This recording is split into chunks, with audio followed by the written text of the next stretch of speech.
play for the speed that is Veronica Grant, batting .330 on the season. Kloss winds up with the first pitch. Low and outside for ball one. Grant feeling her out, not swinging at the first pitch. 1-0. Looks like she's going to take one right there and wait for her shot so she can be the first person on base to get the Oranges game started. Second pitch inside, strike this time. Again, not swinging for Grant as the infield moves out a little bit as they anticipate maybe a swing on this third pitch coming from Kloss. Yeah, she can't take too many hits because Kloss does lead Providence, like I said, with strikeouts. High and outside for the third pitch, ball 2-1 for Grant as she gets ahead in the count. Still no swing. Now the outfield cheats in a little bit, anticipating that first swing again. And the pitch swing is this time to the second baseman and the easy out off to the first baseman, Christy Becker on the nice stretch. Good play by Justine Stratton on the catch. So, up for Syracuse, Lasyra Daniels, the right fielder. So starting off with the outfield for Syracuse, batting .373 on the season to lead the Orange. And what can you say? She leads the Orange in slugging percentage as she steps into the batting box now. Left-handed hitter, slap hitter style. Ball passed, and they're going to rule that one a ball. Yeah, Daniels, what can you say? She has championship experience, and she definitely brings that as she played in the College World Series last year for the UGA Bulldogs.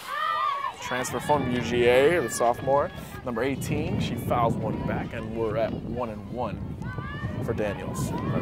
She leads the team with 42 hits. You would think she would be the cleanup batter, but Syracuse has a pretty good lineup with most of the people hitting over 200.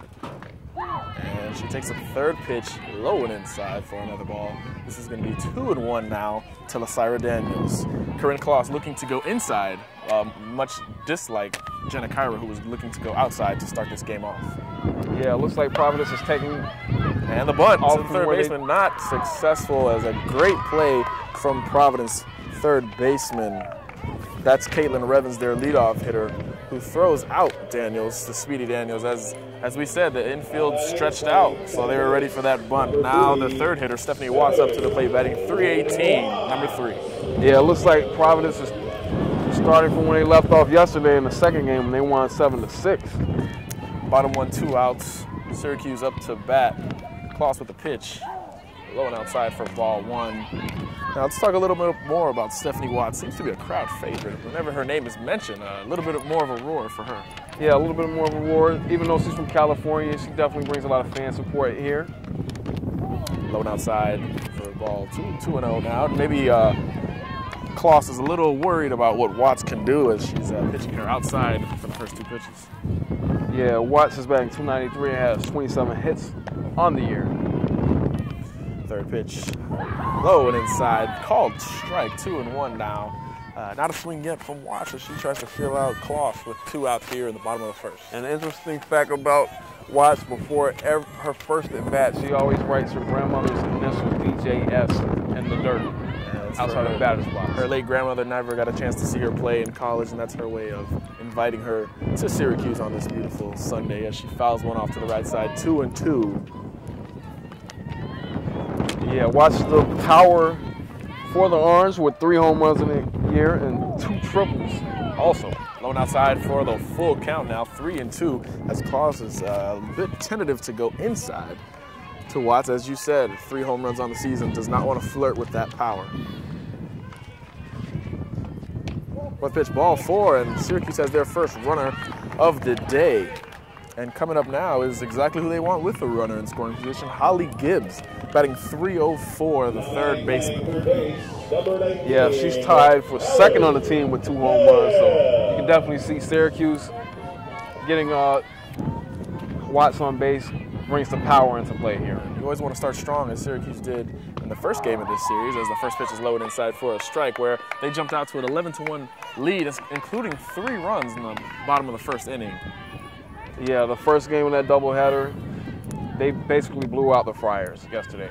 They had the mercy rule and stopped the game in the 5th inning. Not sure if this one's going to do the same, as the pitch is low and outside, ball 1. So 1-1 here to Syracuse cleanup hitter, Holly Gibbs, the third baseman. And the pitch from Klaus. Check swing, call it a ball. She did not go around. Yeah, 2-1. I'm really impressed with Klaus's pitching. I mentioned before they have trouble with runs, so she's definitely a good pitcher for the defense and try to keep the score down for the Friars today so they can try to get this win. And low and outside, we're 3-1 here. And Jason, that's why Corinne Klaus is going to be our star player to watch, because without her excellent pitching, another 11-1 game is very possible. Yeah, and after starting the season 0-7, to even try to sniff the Big East Conference, they have to pick up some key wins, starting with this one today. And not a good start for Providence. 2 walks in a row, as Syracuse has a runner on first and second. So Klaus pitching very carefully. Number 20, Lacey. Yeah, because they can't manufacture runs, she has to be very careful with every pitch that she's pitched so far in her 53 innings of work this season. Now up, 5th person in the order, Lacey Cole, the catcher. She's a pretty decent hitter, hitting in the mid-200s, but you got to wonder how she's affected behind the plate, as we talked about in the first inning. Already evidence of the pass balls that Syracuse is notorious for. Yeah, she's a very consistent hitter and provides a lot of runs, but because of those pass balls, she also gives up a lot of runs for Syracuse. Runners almost looking like they're about to run there. First pitch is low and inside for the called strike. 0-1. Cole batting .233 on the season, digs in with 2 runners on base. And the pitch, low liner to the center of the field, and that's going to score a run as she comes all the way around from second base. Safe throw at the plate. RBI single for Lacey Cole. As we said, good at the plate. We just need her to improve a little bit behind the plate, but Syracuse would take that to go up 1-0 in the bottom of the first inning. Yeah, with 2 on, Providence already in the bottom of the first inning might be in a danger zone. Corinne Klaus's ERA is smooth under 3, but she's already given up 1 run in the first inning. So now runners on first and second again for Jenna Kyra, the pitcher. First pitch, high and inside, called strike. 0-1 to Kyra. Runners on first and second. Yeah, Kyra, as much as she does in the pitcher's mound, she's also a very good hitter. Something is not too odd to see in women's softball. A little bit outside for another call strike. Kyra did not like that call. She is 0-2 as Klaus seems a little bit frustrated with the run she just gave up. So she's pitching Kyra hard and outside. Yeah, Kyra also has a lot of experience from the offseason playing with the Canadian national team. 2-1 now, ball low and outside. As Klaus works on her 30th pitch already. Facing the 6th batter just in the bottom of the first inning. Yeah, so we might be looking at one of those mercy rule games if Klaus doesn't pick it up here. And another ball for her. She's been a little bit ball happy the last few batters. She walked 2 in a row, then Cole hit the RBI single, and now Kyra is up with 2 balls and 2 strikes. Foul ball called to the left side. It looked like it could have stayed fair, and that would have been much more trouble for Providence, as 2 runs would have come in. And so Klaus breathes a sigh of relief. And speaking of Cole, she does a lot bringing in batters. She's brought 17 batters across the plate for 17 runs. Make that 18 as she just brought that runner in. 1-0 Syracuse 3-2 pitch. Excuse me, 2-2 pitch. Now making it 3-2. Full count for Jenna Kyra. And if there's anybody who should know what to do in a full count, it is the pitcher. Yeah, Klaus has to be very, very careful here because in the first inning, this game could be blown wide apart. Full count pitch. Low and inside for ball 4. 3 walks now in the first inning for Corinne Klaus. And she's got to be worried about that as the bases are now loaded for the designated player, usually a pitcher, Stacy Kewick, the freshman from Fairport, New York. Fairport, yes, she is. Batting .320 on the season. Kewick with the bases loaded in the bottom of the first. 1-0 Syracuse with 2 outs. Bit of a jam for Klaus. As a designated player, she has 8 hits on the season, but one of those 8 hits led her to 4 bags, 1 home run on the season.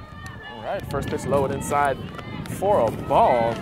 Now, Clausen's been pitching a lot of balls. She seems a little bit tentative, and the pitch goes inside hit for Kewick, and 1 run comes in. Second runner gets holed up at third, so Kewick with the RBI single. The bases are still loaded, and Syracuse is up 2-0. Yeah, Syracuse is definitely excited now. You see the whole team come out as they score their second run, and like I said earlier, this could be danger zone for Providence.